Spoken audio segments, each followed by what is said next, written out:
typically? Yeah. Yeah, good point. I mean, no-brainer video, right? I think that is something we'll always have to have. Again, Facebook knows what kind of content you like to engage with. The majority of users like to engage with video, right? So they're gonna get more video. It allows you for tons of reach, and also it's deep storytelling, right? You can really go deep. So that is fantastic, but don't sleep on the carousel ads, eh? Don't sleep on them, because here's another thing. For example, Facebook, they understand the engagement you have on your ads and give rankings, right? The engagement ranking, all that stuff, engagement score, all that stuff, and that helps you being favored in the auction, right? Get more reach. So certainly carousel is a very high engagement piece of creative, because you will swipe through it, and that is Yep. an engagement, improving your score, improving reach, minimizing costs. So I think those are really the two pieces of creative you shouldn't sleep on.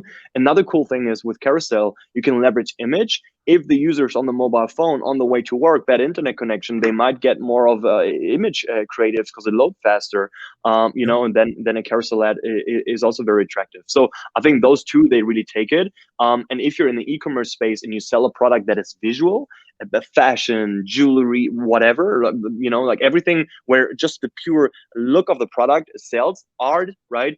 Dynamic product ads with a product catalog, undebatable. Yeah? And that always comes in a carousel format primarily. I think that's how it works the best. So I Mhm. think those two take it away.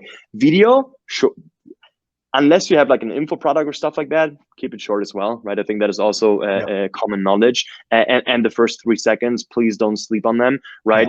Use a solid 4x5 format. So many people still, like when I'm having calls, they run landscape format, which is Yeah. just very small, right? It takes this, right? And you just right, you just scroll past it like that, and Yeah. no one's going to notice it, right? So take that piece of video and turn it into Mhm. a 4x5, right? Yeah. And all of a sudden, you have to scroll 2 times to actually get past the video. Given that there's autoplay on social media, on Facebook and Instagram, it already starts playing the video while they Yeah. scroll past it. And if the first couple of seconds convinced, voila, you have the attention. So that's Mhm. that's the game to play. Yeah.